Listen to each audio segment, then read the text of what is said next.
اللهم صل وسلم وبارك عليه. صلى الله على محمد صلى الله عليه وسلم. صلى الله على محمد صلى الله عليه وسلم. صلى الله على محمد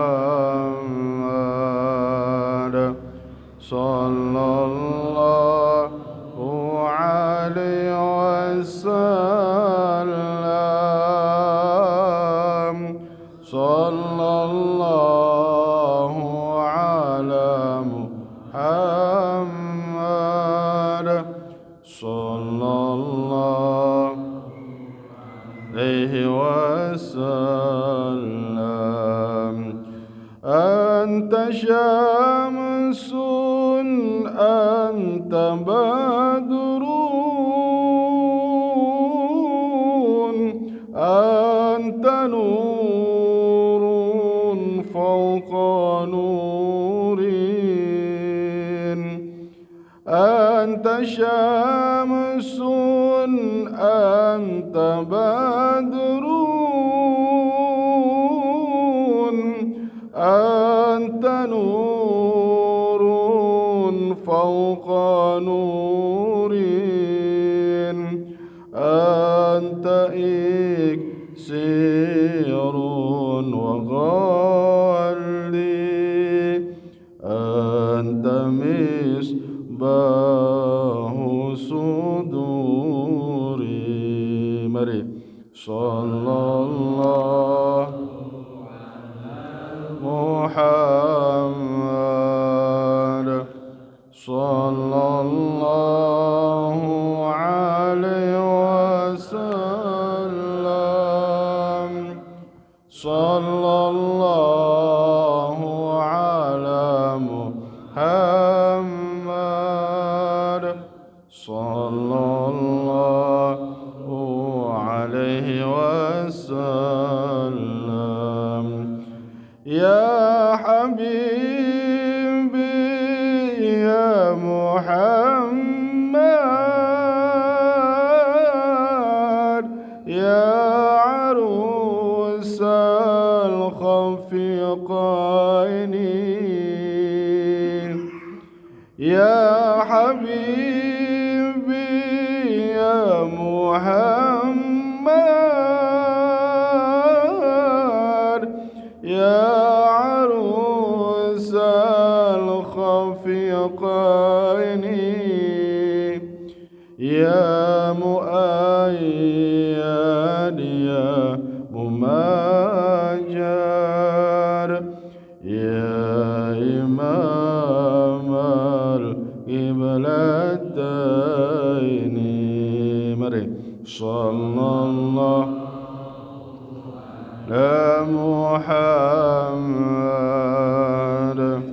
sallallahu alaihi wasallam. Sallallahu ala Muhammad sallallahu alaihi wasallam. Allahumma salli wa sallim wa barik alaihi. Assalamualaikum warahmatullahi wabarakatuh.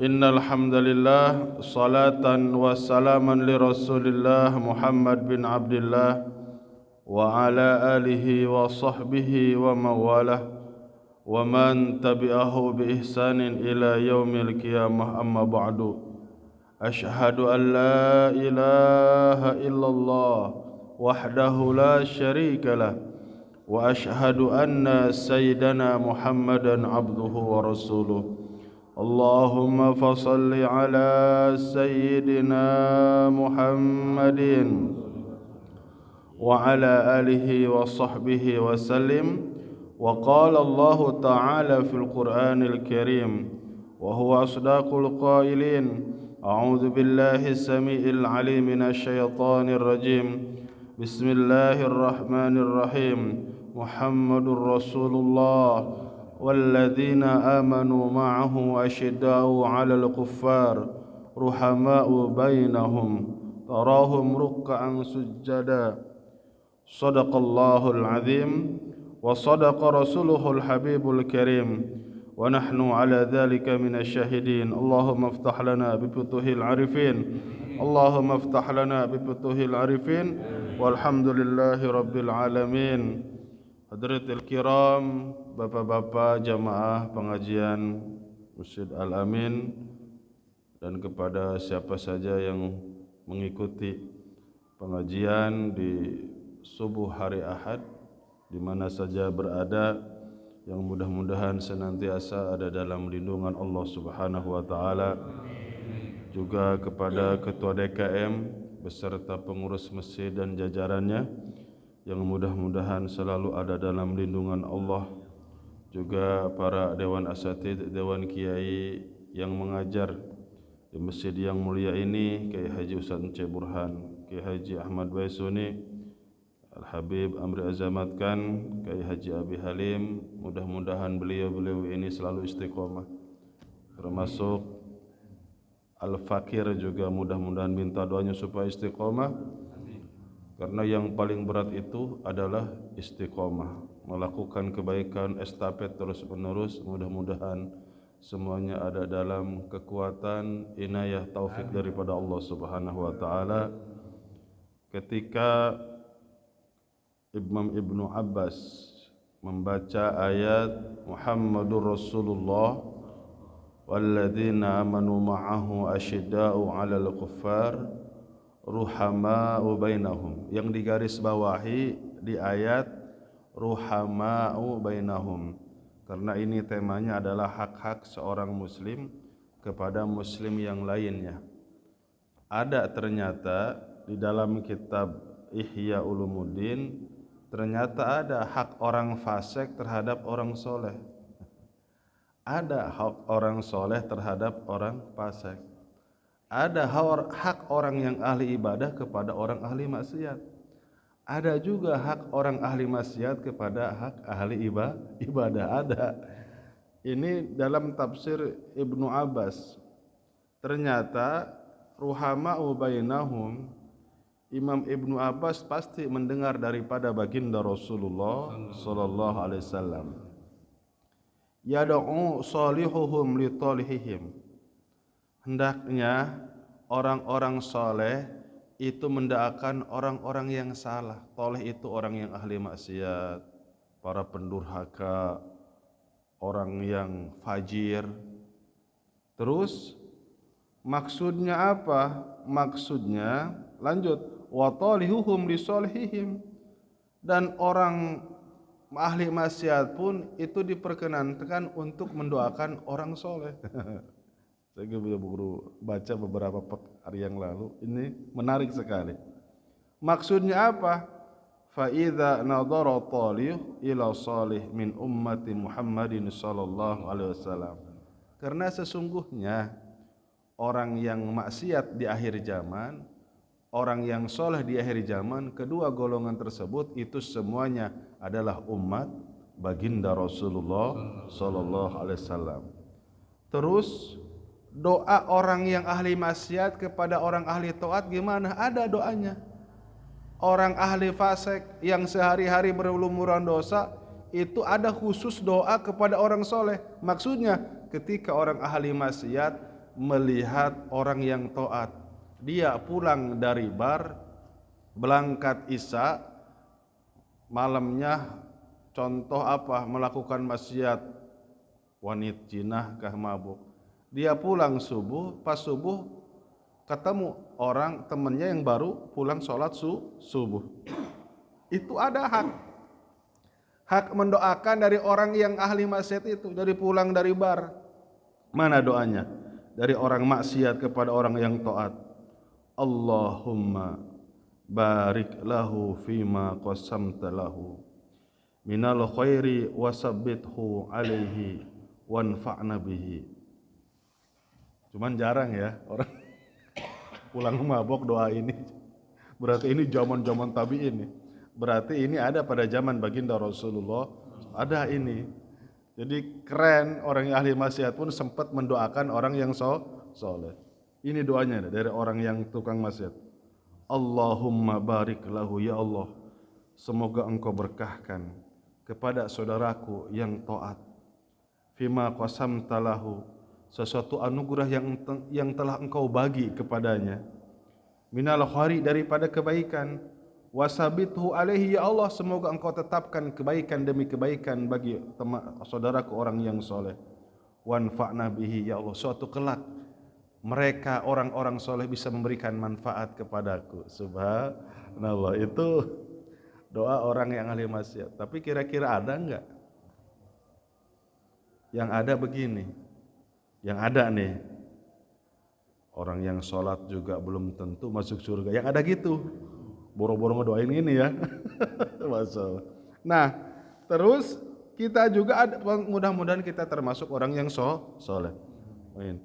Fa'idha nadhara sholihu ila toleh. Nah, ketika orang yang taat, pas amprok bahasa kita ketemu. Sekali lagi, orang yang pulang dari masjid ketemu orang yang pulang dari bar. Di bar nggak mungkin ada musola ya, nggak mungkin dia sholat. Ketemu itu awas, jangan sekali-kali punya hati, oh saya lebih hebat daripada dia. Saya habis sholat tahajud, saya habis sholat subuh, dia baru pulang mabok, baru pulang maksiat. Saya lebih hebat. Kata Syekh Abdul Qadir Jilani, justru dia orang yang paling buruk ketika kita mengatakan bahwa saya lebih hebat daripada orang maksiat. Na'udzubillah summa na'udzubillah. Allah lebih dekat kepada orang yang fasik mau bertobat daripada orang yang ibadah yang sombong. Na'udzubillah. Nah, bagaimana doanya? Begini. Orang yang soleh kepada orang yang ahli maksiat. Allahumma hdihi wa tub alaihi waghfir lahu asiratahu. Ya Allah, semoga engkau berikan hidayah kepada saudara kami yang masih dalam berlumuran dosa. Wa tub alaihi, ketika dia tobat, ya Allah, terimalah tobatnya. Waghfir lahu, ya Allah, setelah dia tobat, ampunilah segala dosanya. Asyiratahu, mereka adalah saudara-saudara kami, ya Allah. Subhanallah. Itu insya Allah selamat bapak-bapak. Makanya nanti proses banyak itu, orang yang fasik, orang yang ahli maksiat sudah pasti ketika mereka mati tidak membawa, tidak sempat tobat, ya disiksa dulu. Dan banyak juga nanti di neraka orang-orang yang ahli ibadah yang sombong pun akan macet dulu masuk ke dalam surga. Nah itu, jadi itu aja masalahnya, hatinya menganggap diri yang paling benar daripada orang lain. Yang selanjutnya, bapak-bapak yang dimuliakan oleh Allah Subhanahu wa taala, hadirin yang dimuliakan oleh Allah, Nabi Musa di dalam riwayat Imam Ikrimah, Allah berfirman kepada Nabi Yusuf, bi abwika an ikhwatika rafa'tu dzikraka fid darain. Jadi ternyata Allah sampaikan, kalau dalam tafsirnya, dari sekian engkau zikir setiap hari, dari sekian engkau membaca suhuf-suhuf, ternyata Allah angkat derajatmu, Allah terima zikirmu di dunia dan akhirat. Karena apa? Hanya satu saja, bi'afwika an ikhwatika, kau memaafkan saudara-saudaramu yang telah berbuat dolim. Itu paling berat ya, itu paling berat. Jadi Nabi Yusuf itu melakukan hal yang paling berat. Apa? Memaafkan saudara-saudaranya. Ternyata dengan itulah Allah angkat seluruh zikir-zikir Nabi Yusuf alaihissalam. Kira-kira bapak-bapak kalau cemplungin ke sumur gimana urusannya? Dijual dengan harga sendal jepit. enggak diangkat menjadi saudara. Tapi mereka datang dalam keadaan miskin hina. Terus Nabi Yusuf menjadi posisi raja. Apa kata Nabi Yusuf? La tasriba alaikumul yaum. Hari ini jangan kau ungkit masa lalu. Hari ini tidak ada dendam di antara kita. Subhanallah. Dua. Berat memang itu bapak-bapak, tapi kita belajar. Yang ketiga, saya akan membacakan sebuah cerita, kisah yang nyata, supaya lebih yakin daripada kitab Awsat yang dikeluarkan oleh Imam Tabrani, Imam Abu Daud dalam kitab Marasil, yang sanadnya adalah siapa? Wahab bin Munabbih. Satu ketika ada seorang lelaki pada zaman Bani Israel, itu ibadahnya 70 tahun, puasanya 70 tahun, namun dalam setiap minggu, setiap hari Sabtu bocornya. Jadi ini hamba Allah 70 tahun ibadah, dalam seminggu satu kali buka puasanya, bocornya itu tiap hari Sabtu. Nah, akhirnya orang yang rajin ibadah ini fasa'alallaha ta'ala ayuriyahu kaifa yagwi syaitanun nas. Minta, ya Allah tolong perlihatkan seperti apa modelnya itu setan menggoda anak cucu Adam, pengen tahu. Jadi merasa dia, saya alhamdulillah nih lolos nih 70 tahun ibadah lolos. Tapi 70 tahun Bani Israel ya masih sebentar, sebab umurnya ratusan tahun. Nabi Adam 1000 tahun, Nabi Nuh 1000 tahun, Nabi Musa la ya'lamu illallah, tidak ada yang tahu umurnya kecuali Allah, sebab berbagai masa dan zaman. Nabi Soleh, wah. Nah akhirnya falamma tala ali dalika wa lam yajib qala, enggak dijawab oleh Allah, dibiarkan dulu. Berpuluh-puluh dibiarkan dulu. Akhirnya kok belum ada jawaban ya? Jadi zaman dulu itu bapak-bapak, Allah akan hantarkan sebuah jawaban bukan saja kepada Nabi, lewat malaikat Jibril kepada ulama-ulama Bani Israel, bahkan kepada umatnya pun itu kadangkala khusus untuk ahli ibadah itu mengutus para malaikat Jibril untuk memberikan tahu kabar berita. Akhirnya si hamba tersebut memohon, baik ya Allah, lawi tolak ta'alayya ala khoti'ati, andai saja kau perlihatkan kesalahanku. Nah, ahli ibadah ngomong gini akhirnya, setelah belum sengaja tidak dijawab oleh Allah. Andai saja kau perlihatkan kesalahan dan dosa-dosaku, baini wa baini rabbi, antara aku dan antara Tuhanku, lakana khairul li min hadal amri, sesungguhnya ini yang paling terbaik daripada 70 ibadahku. Maksudnya apa? Ya Allah, mengingat dosa-dosaku itu lebih aku sukai daripada ibadahku selama 70 tahun ini. Dalam artian awas, jangan pede ibadah puluhan tahun bisa kebeli surga, enak amat. Murah amat surga, bisa dibeli dengan ibadah 70 tahun. Akhirnya apa jawaban Allah daripada Allah? Allah utus malaikat Jibril, kata malaikat Jibril, faqala innallaha arsalani ilaika. Datang malaikat Jibril, wahai fulan, Allah sudah utus saya, wa huwa yaqulu laka, Allah berfirman untukmu dalam hadis qudsi, inna kalamaka hadzal ladzi takallamta bihi ahabbu ilayya mimma madha min ibadatika. Sesungguhnya ucapanmu yang barusan tadi itu lebih Allah sukai daripada ibadahmu selama 70 tahun. Subhanallah. Namun bukan berarti kita enggak boleh rajin ibadah. Ini maksudnya apa? Memberikan pesan kepada kita, semakin kita banyak beribadah, semakin kita takut kepada Allah. Begini aja bapak-bapak, tanda-tanda ibadah diterima atau enggak begini. Pertama, kalau semakin kita rajin ibadah, baik hubungan dengan Allah dengan manusia. Kalau dengan manusia ya akhlak yang baik, nolong orang yang sedang kesusahan, tunjukkan akhlak yang baik, nolong orang kesusahan, hati semakin tenang. Terus kalau hubungan dengan Allah ya sholat, baca Quran. Nah hati semakin tenang, hati semakin takut sama Allah. Aduh saya gimana nanti ya di alam barzah. Semakin takut ya. Makanya saya lihat kemarin di postingan grup Al-Amin itu ada apa? Tutorial kain kapan. Sebetulnya bukan bagus atau ininya itu, tapi amalannya. Nah Kalau kita semakin takut, oh itu tanda ibadah kita diterima. Itu aja, untuk mengetahui. Tapi kalau semakin ibadah, kok rajin tahajud, tahajudnya rajin, ibadahnya rajin, kok makin sombong. Nah, kok makin sombong, kok makin nganggap orang lain itu lebih hina darinya, itu tanda-tanda ibadahnya tidak diterima oleh Allah.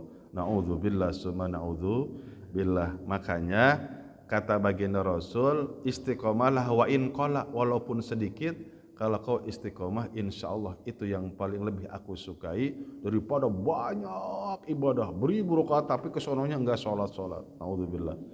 Nah, lanjut. Ini masih ada terusannya. Akhirnya waqad fatahallahu basaruka fangdur. Akhirnya itu orang yang ahli ibadah dikasih muka siapa, Bapak-bapak? Bapak-bapak begini kata baginda Rasul, andai saja laula yahumu syaitanu ala qalbil insan, andai saja setan itu tidak menguasai hati manusia. Caranya supaya setan tidak menguasai hati manusia, banyak berpuasa. Satu, itu pasti lana doru ila malakutis samawati, mata kita itu bisa tembus, bisa melihat 7 lapis langit. Kalau hati kita tidak dikerubuti oleh setan. Nah ini akhirnya muka siapa Bapak-bapak? Kayak Imam Abu Hanifah itu. Imam Abu Hanifah itu minta kepada Allah pengen dihilangkan si muka syafahnya. Sebab Imam Abu Hanifah ini kalau lihat orang yang wudu itu melihat dosa-dosa dari jari-jarinya hitam. Ngelihat dikasih muka sapanya gitu Imam Abu Hanifah. Jadi kalau orang lagi wudu, Imam Abu Hanifah lihat itu dosanya keluar daripada seluruh jarinya. Nah ini juga mau dikasih muka siapa? Muka siapanya apa? Dikasih ngelihat faida nujunuru iblis qad ahatal arda wa idza laisa ahadu minanas illa wa syayatin wa haulahu kadubab. Allah. Jadi kaget. Ini setan-setan. Jadi ternyata itu yang ahli ibadah sampai hari ini Bapak-bapak enggak ada satu jengkal pun kecuali itu tanah penuh dengan setan. Ngelihat kita ini Bapak-bapak di keluar masjid atau di pasar itu satu orang mungkin bisa 100 setan ngelilingi kita. Kalau misalkan tidak berzikir. Aduh, itu ya. Kebayang enggak? Makanya suka gini kan, kalau kita ketemu, mohon maaf, terus kita habis sholat, habis apa, ketemu orang yang enggak sholat, kira-kira koneknya agak susah ya, gitu aja. Itu sebab ada yang mengurumuni adalah saya, bukan benci, al-humumu syaiton, dikerumuni oleh setan. Banyak Bapak-bapak, setan kan dalam kitab Talbisul Iblis, Bapak-bapak perlu diketahui, setan itu, iblis itu mohon maaf, di paha kanannya dalam kitab Talbisul Iblis, Al-Ibnu Az-Zawzi, di paha kanannya ada kemaluan laki-laki, paha kirinya ada kemaluan perempuan. Pokoknya beli Talbisul Iblis aja, itu bab setan semua, dari halaman pertama sampai halaman terakhir. Nanti mohon diadu-adukan. Nah setiap hari itu iblis bertelur 150 telur setiap hari iblis dalam kitab Talbisul Iblis. Setiap satu telur melahirkan 150 setan. Sehari itu berapa? 150 telur iblis itu lahir. Ya nggak punya istri, siapa yang mau sama iblis? 150 telur. Setiap satu telur melahirkan 150 anak setan. Itu dan setiap hari bertelur sampai sekarang bertelur terus. Dan iblis itu ada pasukan yang disayangi anak buah, namanya setan dasim. Setan dasim itu anak buah kesayangan. Siapa setan dasim? Tim khusus, pasukan khusus buat mengacak-ngacak rumah tangga. Itu namanya setan dasim. Ada setan hinjab buat ngegoda yang sholat. Saya 4 atau 3 ya. Hinjab itu namanya. Yulab bisuha rakaat sholat. 4 atau 3 ya. Nah, ada juga setan hinjab itu ngeragu-raguin. Saya tadi pakai niat gak? Itu kan pinter setan, yang diserang yang rukun-rukunnya nanti. Tadi saya baca Fatihah enggak? Kata baginda Rasul, kalau merasakan hal seperti itu, langsung baca astagfirullahaladzim, langsung baca qul a'udzu birabbil falaq, qul a'udzu birabbin nas, langsung baca a'udzubillahi minasyaitonir rajim, meludah 3 kali ke kiri, keluar masjid. Itu setan semuanya. Terus qiraat baca, saya Fatihah atau enggak, itu setan hinjab. Kalau di kamar mandi namanya setan khubus dan khobais. Itu coba di mana coba? Di pasar ada setan khusus buat ngebohong. Ada setan buat ngehasud orang supaya timbul sifat hasud. Nanti dia jualan bikin perangkap orang yang kaya dengan orang kaya, nanti saingan. Ulama dengan ulama lagi. Oh, pedagang dengan pedagang lagi. Itu ada khusus setan-setan tersebut ya. Nanti insya Allah saya beli deh, namanya kitab Talbisul Iblis. Itu setan semua, nggak ada manusianya itu. Paling yang pengarangnya doang itu. Baik. Akhirnya masih lanjut. Akhirnya minta ini si hamba Allah. Ayo Rabbi ma yanju min hada. Waduh ya Allah kayak gini ya. Ya Allah bagaimana aku bisa selamat daripada perangkap ini setan.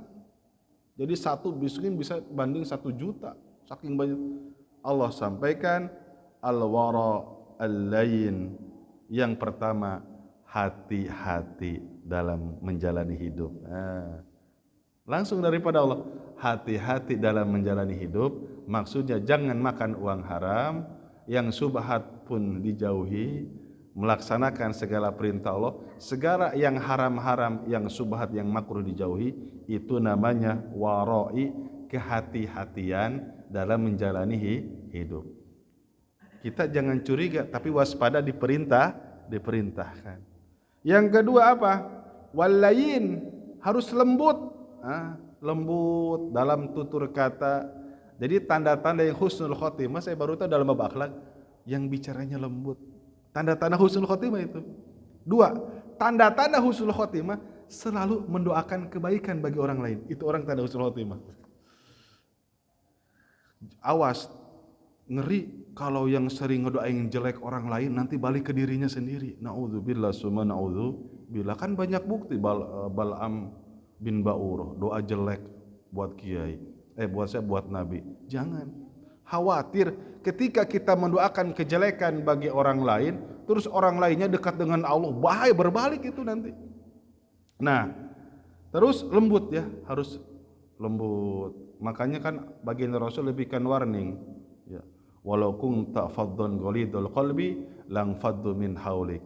Andai saja engkau punya perangai keras, bicaramu kasar, maka orang-orang di sekelilingmu akan meninggalkanmu. Terus apa lagi? Alla ya'uda musliman biwa'di illa wafa. Kalau berjanji harus ditepati. Itu salah satu kita menghindar daripada godaan setan. Makanya orang Arab itu udah enggak aneh sama orang Indonesia. Insya Allah mana nih? Janjian jam 7, insya Allah mana? Insya Allah Madinah atau insya Allah Indonesia? Kalau insya Allah Indonesia udah nggak percaya katanya. Janjian jam 7 datang jam 10, pada kapok. Kalau orang luar apa benar? Ya. Nah hati-hati ya, masya Allah. Terus apa lagi? Waqala sallallahu alaihi wasallam, dari baginda Rasul diperkuat, kalau kita enggak mau digoda oleh setan, al-iddatu atiyah. Apa al-iddatu atiyah? Ngumpulin uang buat sedekah. Pada zaman tabi'in ada orang soleh, seorang waliullah. Dia ngumpulin uang sampai 1000 dinar. Pokoknya 1 dinarnya 4 gram, 4 mili. 1 gramnya itu 4 juta. Bapak-bapak kalikanlah ya. Kumpul tuh 1000 dinar. Ya Allah, tapi beliau itu cara sedekahnya tengah malam. Orang-orang dulu tengah malam bapak-bapak. Beras, blok aja. Bangun tidur tentu ada beras aja. Blok uang dinar gitu. Jadi banyak orang-orang dulu, orang yang jadi miskin gak ada kaya. Ya gimana gak ada kaya, sekali dikasih 1000 dinar, berapa miliar itu? Coba, orang dulu tuh. Nah, akhirnya diberikan tuh. Ternyata yang nerima rampok. Itu di Baghdad, daerah Baghdad. Zaman tabi'in. Rampok. Tersebar, Pulan kamu itu ada, tapi nggak tahu. Pulan tahu gak? Ada rampok yang nerima rezeki yang besar, berapa 1000 dinar. Terus kata yang ngasih tersebut, ya Allah ya Rabb, Engkau maha tahu niatku ya Allah. Andai saja ini rampok, Engkau berikan hidayah, mudah-mudahan Engkau jadikan dia orang yang soleh. Andai saja dia tidak mau kembali kepadamu, saya berharap anak dan cucunya pun bisa menjadi orang soleh. Ternyata rampok itu dari mulai Isa udah ngomong dalam hati, ya Allah, andai saja malam ini saya dapat rezeki, saya akan meninggalkan pekerjaan rampokku ya Allah. Udah niat, jam 1 dapat rezeki. Akhirnya benar-benar dia hijrah, dia tobat, dia menikah, dia menghasilkan semuanya anak-anak yang soleh. Subhanallah. Al-iddah atiyah boleh bapak-bapak kita ngumpulin uang buat sedekah. Ngumpulin, ada gitu. Yang kedua al-iddatu dainun, ngumpulin uang buat bayar hutang. Imam Syafi'i itu seminggu lagi waktu mau meninggal ditengok oleh 2 murid kesayangannya, namanya Sahih Buaiti dan Imam Robi'i. Kata Imam Buaiti, wahai Imam, mungkin ada sesuatu yang mengganjal, mungkin ada yang bisa saya bantu. Akhirnya mengeluarkan kertas tuh dari bantalnya. Ternyata hutangnya berapa bapak-bapak? 10.000 dirham. Miliaran. Tapi sebelum hari itu juga diselesaikan oleh 2 murid-muridnya itu. Nah, ternyata sebesar apapun hutang, kalau kita niat ngumpulin, bayar, insya Allah itu pasti akan selesai. Pasti Allah akan tolong. Baik. Hadirin yang dimuliakan oleh Allah Subhanahu wa taala, karena ini cuacanya luar biasa Pak ya. Cuacanya kemarin panas ya, betul gak? Terus sekarang dingin ya. Waktu subuh jam 4:05. Emang di akhir zaman. Udah sebentar lagi kiamat, semakin cepat nanti bapak-bapak. Jangan heran nanti Ramadan bisa setahun 2 kali, nanti ada masanya. Allahu Akbar. Baik. Hadirin jamaah yang dimuliakan oleh Allah Subhanahu wa taala, kita bacakan suatu perkataan daripada Al-Imam Hasan, auhallahu taala ila Adam. Nabi Adam memberikan wahyu, Allah Subhanahu wa taala memberikan wahyu kepada Nabi Adam alaihissalam. Bapak-bapak perlu diketahui, Nabi Adam itu satu-satunya nabi yang tidak berjenggot. Dalam kitab Al-Mishkat, ini informasi, satu-satunya nabi yang tidak bercambang dan tidak berjenggot. Itu selama 1000 tahun ya lecir wae gitu. Nabi Adam. Ya. Dan nanti di surga memang semuanya tidak berjenggot. Ngikutin asalnya.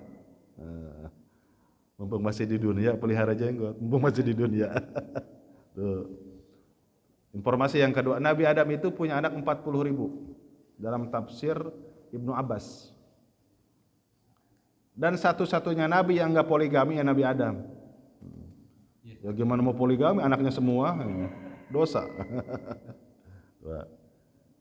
Terus setiap kelahiran, informasi Nabi Adam nih, setiap kelahiran itu 40 anak, setiap brojol, 20 laki-laki, 20 perempuan. Anak yang paling terakhir namanya Abdul Mugis. Anak yang paling terakhir adalah Abdul Mugis, laki-laki. Jadi 20 laki-laki, 20 perempuan. Itu bibit pertamanya tuh, bibit pertamanya. Ya tetap ada yang dosa, ada yang maksiat, ada yang taat. Dan umurnya sama. Nabi Adam dan Siti Hawa itu umurnya 1000 tahun. Nabi Adam. Tingginya berapa Nabi Adam? 24 meter. Nabi Adam. Itu sedang bapak-bapak, orang dulu itu sedang segitu, paling biasa. Dan ininya panjang lebar dadanya dari sini nih, dari sini 9 meter. 9 meter dari sini ada ke sini. Oh ya berarti, ya panjang dadanya Nabi Adam dari sini ke sini berarti. Kalau orang dulu itu 48 meter tinggi, yang pendek-pendeknya 24 meter. Ada yang tinggi 60 meter. Itu makanya yang membuat piramida itu, kadang Firaun itu suka nyuruh orang-orang Jababiro. Orang Jababiro, raksasa bapak-bapak. Itu 60 meter. Tapi penakut, nggak bisa ngapa-ngapain. Tapi disuruhnya mau. Makanya piramida kan kayak gimana? Jababiro yang 48 meter yang bangunnya. Dulu itu 48 meter, 60 meter, ya kecil kan dibangun, ya digendong kali, ya kayak gitu. Baik, begini, kita kembali. Allah memberikan suatu pesan, wahai Adam, fa ammal lati li ta'buduni wa la tusyriku bi syai'a. Hak aku kepadamu, sembahlah aku, kata Allah. Jangan sekali-kali engkau musyrik kepadaku. Sehebat apapun dia sedekah, sehebat apapun dia berakhlak yang baik, sopan santun, mohon maaf kalau tidak ada iman di dalam hatinya, tetap masuk ke dalam neraka. Yang kedua, adapun kamu punya hak terhadap diri kamu, apa? Fa'amaluka ajika afqara ma takunu ilai. Kamu perbaiki amalmu, berlomba-lomba dalam kebaikan, pasti aku akan membalas kebaikan tersebut, sebab siapapun pasti butuh dengan pahala. 3.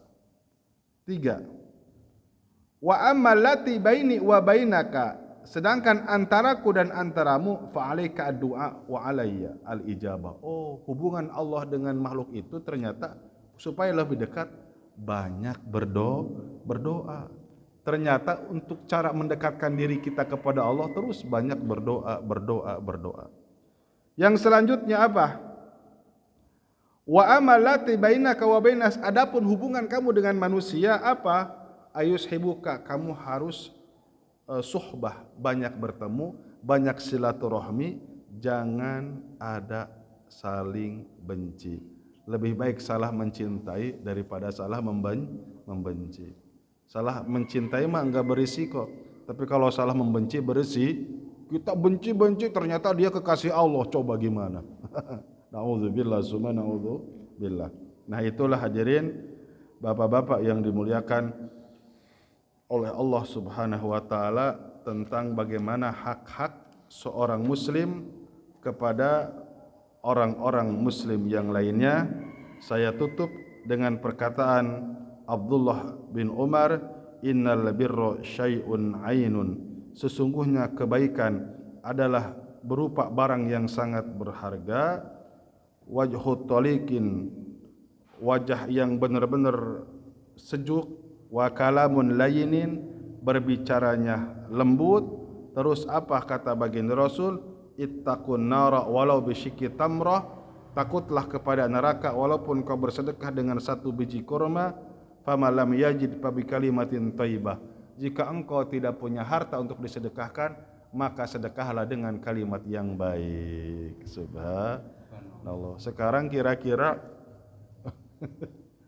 orang itu cepat emosi ya. Itu banyak omongan-omongan bahaya yang kita dengar, itu bisa sampai kufur. Hati-hati ya, jangan terbawa. Yang baik-baik aja. Jadi tanda-tanda ahli neraka, tanda-tanda ahli surga itu sudah diumumkan oleh baginda Rasul. Mana tanda-tanda ahli neraka? Wa kalamun qabihun, ngomongnya buruk, kotor. Malah sekarang jadi candaan ya. Ngomong kotor, ngomong naudzubillah, ngomong kata-kata binatang. Wa wajhun abikun, wajahnya judes, sombong, merasa angkuh. Wa qalbun sakiyun, hatinya jahat. Wa yadun bakhilun, tangannya pelit. Itu udah dikasih umumkan tanda ahli neraka. Ada juga ahli surga. Apa? Wa kalamun thayyibun, ngomongnya baik. Wa wajhun malihun, wajahnya marahmai. Walaupun gak senyum, tapi karena dia rajin ibadah, enak dilihatnya. Wa qalbun naqiyun, hatinya tulus, bersih. Husnujon, sangka baik terus sama orang. Wa yadun sakhiyun, tangannya selalu memberi.